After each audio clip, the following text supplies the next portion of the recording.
नाथबाबा सांगतात, दत्त माझा दीनानाथ, माझे आहेत दिनांचे नाथ आहेत. बघता लागे उभा सतत सतत उभा. सतत उभे असणारे बे देव दोनच, एक पांडुरंग परमात्मा, योगी 28 विठेवरी उभा. अखंड उभा. उभे असणाऱ्या देवाची भक्ती केल्या थोडे आपल्याला फायद्याचे होते. का जे उभा असतो ते तत्पर असतो. हिथं जर काय कमी जास्त झालं तर बसणारे लवकर पळत त्यांना टाळकरी. टाळकरीला रिदम गवतो ना. बसणाऱ्याने कणायचं आणि कुतायचं आणि गुडघ्यावर हात द्यायचं आणि कोल मिळून खाली पडायचं तर तर मेला. तसं देवाचं सुद्धा आहे हो. काही देव बसलेले आहेत, काही झोपलेले आहेत, काय आडवे, असे अनेक देवांचे प्रकार आहेत. पण उभा आणि सतत उभा असे दोनच देव, पांडुरंग आणि दत्त महाराज. दत्त महाराज सुद्धा अखंड दत्त मूर्ती ती अखंड सतत उभे आहेत. कशासाठी? भक्ता लागी उभा. शब्द हा महत्वाचा. भक्ता लागी, तिथं असा शब्द नाही जगा लागी. नो, ते आपला विचारच करीत नाही. जो मज होय अनन्य शरण, त्याचे निवारी मी जन्म मरण. या लागी शरणागता शरण्य मीचे को. जगाचं काय करायचंय त्यांना, ते तुमचा लोडच घेत नाहीत. जर भक्त असेल तर मग भक्तासाठी कोणत्याही थराला जायची तयारी. होय भक्ती केला तैसा पुरवी धरावी ते इच्छा. ज्ञानोबरांचे 18व्या अध्यायामध्ये ओवी आहे. अर्जुनाला सांगतात, भगवान अर्जुना, भक्त जेत जैशेनी पाहे ते मी तैसाची होत जाई. जो मी तुझे झालो आहे खेळणे आजे. लहान बाळ खेळण्याला खेळवतं तसं ते खेळणं खेळतं. तसं देव सांगतात, मी भक्तासाठी खेळणं झाले. भक्त माझ्यासोबत भक्तीचा खेळ करतात आणि मला खेळणं समजतात. तरी सांगा तो शब्द आहे दत्त माझा. एक तर देवाला माझं म्हणा किंवा संतांना माझं म्हणा. तर संतांना माझं कसं म्हटलं गेलं याचं चिंतन चालू आहे. ज्ञानोबाराय माझे, जनाबाई म्हणतात ज्ञानोबाराय माझे. नाथ महाराज सुद्धा ज्ञानोबारांना माझं म्हणतात. कृपण उदार माझा ज्ञानेश्वर, माझा ज्ञानेश्वर. कृपण उदार माझा ज्ञानेश्वर, माझा ज्ञानेश्वर. इको कृपण उदार माझा ज्ञानेश्वर, माझा ज्ञानेश्वर. कृपण उदार माझा ज्ञानेश्वर, माझा ज्ञानेश्वर. आवाज. कृपण उदार माझा ज्ञानेश्वर, माझा ज्ञानेश्वर. कृपण उदार माझा ज्ञानेश्वर, माझा ज्ञानेश्वर. कृपण उदार माझा ज्ञानेश्वर, माझा ज्ञानेश्वर. कृपण उदार माझा ज्ञानेश्वर, माझा ज्ञानेश्वर. दया नमस्कार वारंवार. दया वारंवार. दया नमस्कार वारंवार. दया नमस्कार वारंवार. ना पायाती कुणाचा विचार, कुणाचा विचार. ना पायाती कुणाचा विचार, कुणाचा विचार. ना पायाती कुणाचा विचार, कुणाचा विचार. ना पायाती कुणाचा विचार, कुणाचा विचार. विचार विचार. कृपाळू उधार माझा ज्ञानेश्वर. माझं म्हटलं ज्ञानोबारांना. आयुष्य गेलं संसाराला माझं माझं म्हणता म्हणता कवडीचा फायदा झाला नाही. संतांना माझं म्हणा किंवा देवांना माझं म्हणा. जनाबाईंनी सुद्धा माझ्या ज्ञानोबारांना माझं म्हणलं. एकच टाळी झाली चंद्रभाग बाळवंती. एकच टाळी झाली चंद्रभाग बाळवंती. एकच टाळी झाली चंद्रभाग बाळवंती. एक टाळी झाली चंद्रभाग बाळवंती. माझा ज्ञानराज गोपालास लायमान. माझा ज्ञानराज गोपालास लायवाती. माझा ज्ञानराज गोपालास लायवात. माझा ज्ञानराज गोपालास लायवाती. नामदेव कीर्तन करी पुढे देवनाचे पांडुरंग. नामदेव कीर्तन करी पुढे देवनाचे पांडुरंग. नामदेव कीर्तन करी पुढे देवनाचे पांडुरंग. नामदेव कीर्तन करी पुढे देवनाचे पांडुरंग. पांडुरंग. माझा ज्ञानराज हा शब्द महत्वाचा आहे. गोपाळासी लाह्या वाटी. संतांना माझं म्हणा किंवा देवाला माझं म्हणा. तसा आज दत्त माझा असेल मोठा पण तो माझा आहे. आणि त्यांचा स्वभाव सांगितला दीनानाथ. दिन म्हणजे दुःखी आहेत, इंद्रियानं गाजलेले आहे, संसारामध्ये जे पीडित आहेत त्यांचे ते नाथ आहेत, स्वामी आहेत, मालक आहे. दत्त माझा दीनानाथ. आणि अशा दत्त महाराजांचा स्वभाव हा दिनांचं रक्षण करणं आहे. आणि दिनांचं आपल्या भक्ताचं रक्षण करण्यासाठी ते सतत उभे आहेत अभंगाच्या पहिल्या चरणात. दत्त माझा दीनानाथ, दत्त माझा दीनानाथ, दत्त माझा दीनानाथ, दत्त माझा दीनानाथ, दत्त माझा दीनानाथ, दत्त माझा दीनानाथ, दत्त माझा दीनानाथ, हो दत्त माझा दीनानाथ, दत्त माझा दीनानाथ, दत्त माझा दीनानाथ, दत्त माझा दीनानाथ, दत्त माझा दीनानाथ, दत्त माझा दीनानाथ, दत्त माझा दीनानाथ, दत्त माझा दीनानाथ, दीनानाथ माझा दीनानाथ, भक्ता लागी उभा सतत, भक्ता लागी उभा सतत, भक्ता लागी उभा सतत, त्रिशूल घेऊन या करी, त्रिशूल घेऊन या करी, त्रिशूल घेऊन या करी, त्रिशूल घेऊन या करी, उभा सतत, भक्ताला उभा सतत, भक्ताला उभा सतत, भक्ताला उभा सतत, त्रिशूल घेऊन या करी, त्रिशूल घेऊन या करी,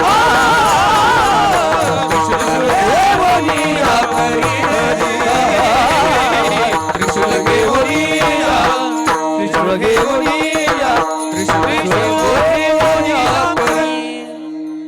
अभंगाच्या पहिल्या चरणामध्ये आवाज द्या. नाथबाबा सांगतात, दत्त माझा दीनानाथ, माझे आहेत दिनांचे नाथ आहेत, भक्ता लागे उभा सतत, सतत उभा. सतत उभे असणारे बे देव दोनच, एक पंढरीश पांडुरंग परमात्मा, युगे 28 विठेवरी उभा, अखंड उभा.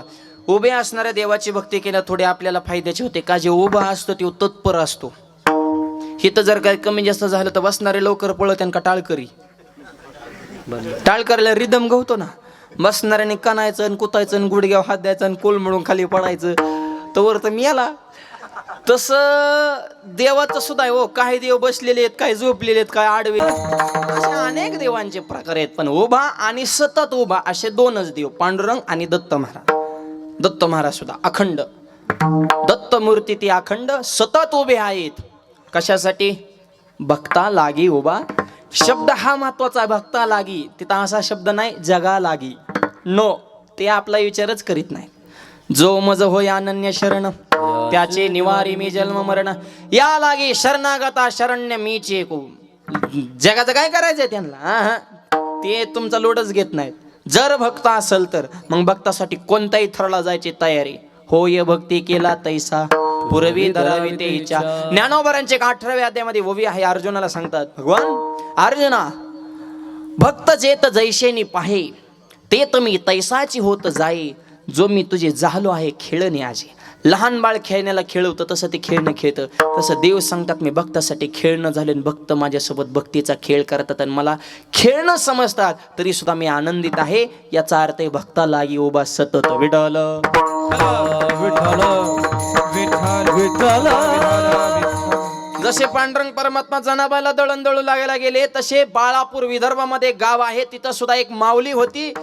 तिला सुद्धा दळण दळण्यासाठी दत्त महाराज गेलेले आहेत, असा त्यांच्या चरित्रामध्ये पुरावा आहे. भक्ता लागी उभा सतत. जसे पांडुरंग परमात्मा इकडे गेले जनाबाईला, जनाबाईने बी बोलिवलं नव्हतं, देव मनानेच आले. आणि मोठ्या माणसाचं असंच काम असतं. ते पब्लिक दिसलं की मनानेच येतात, फायद्याची माणसं दिसली पण पुढचं सोपं जातं ना जरा. सभेला तर काय गोळा करून येत नाही, तर मग जिथं आहे ती माणसं तिथं जाऊन फक्त जे हरी करायचा, ही सोपं तंत्र आहे माय बाबा. आणि मग देवाला काय जनाबाईने बोलिवलं नव्हतं, मनाने आले. पहिला मुद्दा नीट लक्षात ठेवा बरं का, भक्ताला घेऊ बस सतत ह्याच्यावर चालू आहे. बरं मनाने आले. दुसरा मुद्दा, जनाबा काय दळ म्हणले नाही, देव मनाने दळू लागले. किती वेळ दळला असेल देवानी? अहो का फोटो काढाय पुरतं. अहो ही मोठी अशीच करतात, आणि जेव्हा असा करतो तोच मोठा होतो. विठाला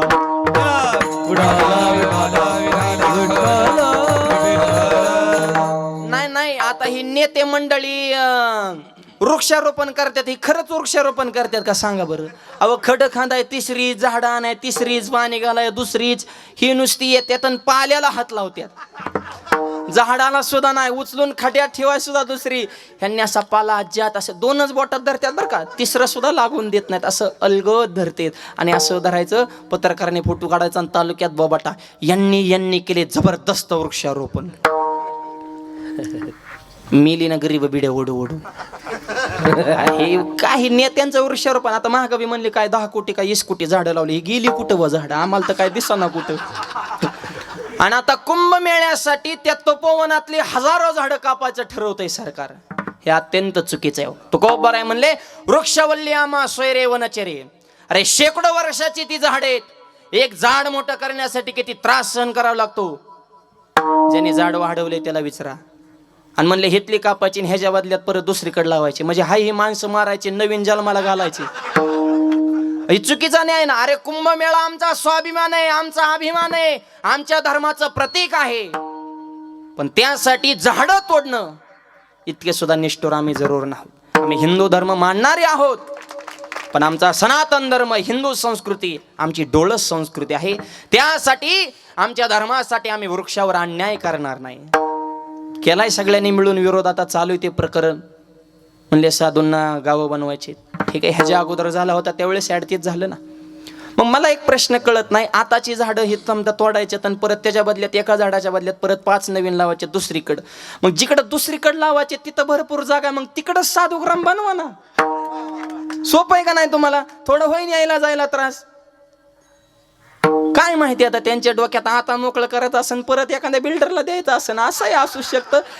पुढचं कुणी बघितलंय? हे जगाची रीत फार अवघड आहे. म्हणजे धर्माच्या नावाखाली असं करू नका. माझी विनंती, झाडे वाचवा, झाडे जगवा. हे तुम्हीच आम्हाला सांगता आणि तुम्हीच झाडं कापता. हे कोणत्या तत्वात बसतंय?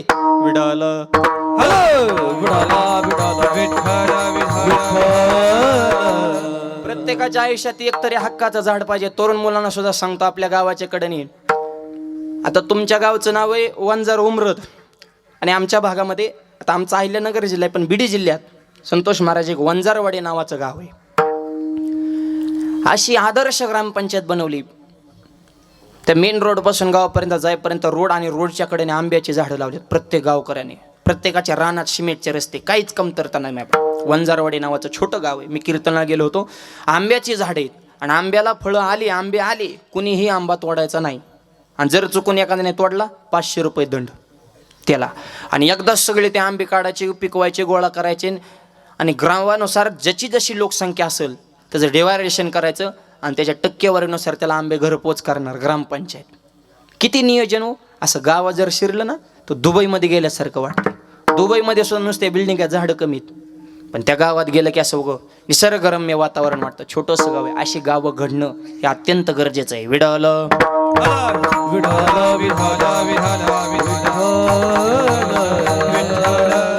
झाडं जगवली पाहिजे. एक झाड माणसाचं जीवन, ते ऑक्सिजन देतंय, सावली देतंय, आणि ते किती प्रेमळ झाड आहे. आता हे वडाचं झाड आहे ना, एकच असं नाही, हे मंडपामुळे दिसत नाही, पण ते किती मोठे, ते खालून का त्याचा आकार सांगताय ना मला. पण ज्यावेळेस मंडप नसेल उन्हाळ्यामध्ये, एवढ्या मंडपाचं काम एकटं झाड ते करीत असेल. असं कोणी आलं की निवांत बाबा रिलॅक्सच होतंय झाडाखाली आला, फ्रेश. जो खंडावया गाव घाली एका दोघाची सावली वृक्ष दे जायचा. अरे जे लावतंय त्याला बी झाड सावलीच देते, आणि जे कापायला जाते त्याला सुद्धा झाड सावलीच देते. किती प्रेमळ अंतकरण त्या झाडाचं. त्या झाडाला जरा जपा. विठ्ठल एकदा मी कीर्तनात म्हणलं, झाडे लावा, झाडे जगवा. एक जण मला महाराज सांगू नका हो, लई फजिती झाली. मी 10 झाडं लावली आणि मला 10 लाख रुपये दंड झाला. म्हणलं झाडे कशाची लावली? म्हणला गांजाची. तुला इतका पोत्यात घालून हाणला पाहिजे, तुला बुटाने तुडीवला पाहिजे. अरे आम्ही सांगितलंय काय, तू करतोय काय? एकदा मी असं म्हणलं झाडे लावा झाडे लावा, तेव्हा कीर्तन संपले. असा दुसरा एक जण मला भेटला. मला महाराज सांगू नका, मी लावलंय झाड पण झाडच वाढा नाही. म्हणलं झाड कसं काय वाढा ना? अहो म्हणला खूप वेळ देतो, पाणी देतो, खत देतो आणि उपटून बघतो किती मुळ्या फुटल्यात. म्हणजे चिकटायला लागल्या की उपटते, कसं वाढेल? अशी तरी झाड वाढणार आहेत का? वृक्षवल्ली आम्हा सोयरे. त्याच्यामुळे झाडांना जरा जीव लावा. विडल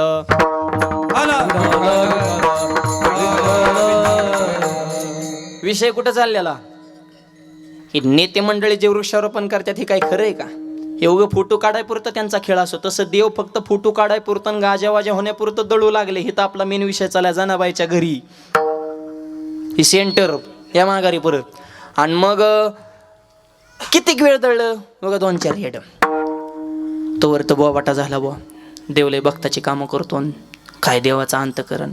इथपर्यंत मुद्दा ठीक आहे. बोलिवलं नाही, मनाने आले, दळ म्हणले नाही, जनाबाई दळू लागले. दळून झाल्याच्या नंतर घरी जाताना ज्यानं त्यांना आपापल्या वस्तू सांभाळून नेणं ही ज्याची त्याची जबाबदारी ना. आता मी कीर्तन संपल्या, माझा फेटा हिथं ठेवणं नेणं ही माझी काम आहे ना. हिथं ठेवल्या मग उद्या काय बांधायचं?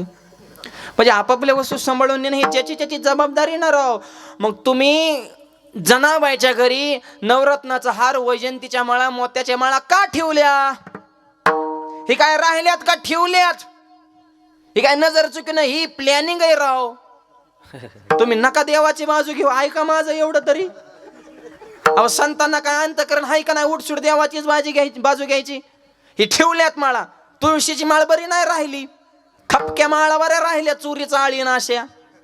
बरं इथपर्यंत बी ठीक आहे, राहिल्या नजर चुकीनं, जाऊ द्या, घडलं बा देवाचं गडबडीत. तुमच्या वस्तू राहिल्या इथपर्यंत बी ठीक आहे. मग ही जी गोदडी न्यायची काय गरज होती? ठरवूनच आहे का नाही? बरं तुम्ही म्हणता गेली गडबडीत. अजून मी धरा देवाची थोडी बाजू लावून धरा. गडबडीत जनाबाईची वाकळ देवाच्या खांद्यावर गेली. गोदडी कुठं टाकली? खांद्यावर. मग जनाबाईच्या घरापासून मंदिरापर्यंत जाईपर्यंत देवाच्या लक्षात आलं नाही का आपल्या खांद्यावर काय वस्तू ती? एवढं दिसत नाही का खांद्यावर काय आहे? मग घरी गेल्यावर तरी पीठीत कपाटात झाकून ठेवा का नाही? आपल्या भक्तावर चोरीचा आळीन लोक त्रास देत आणि चांगल्याच्या लोक मुळावर आहे सध्या, खऱ्याला लय त्रास देत येत. गप आपली झाकून ठेवा ना. ठेवली का झाकून? अहो प्रदर्शन खांद्यावर टाकली, उभा कसा राहिला? ही काय असा राहिला? प्लॅनिंग करून उभा राहिला. आणि प्लॅनिंग करूनच उभं राहावं लागतं, नाही तर दाताडं पडत असतं.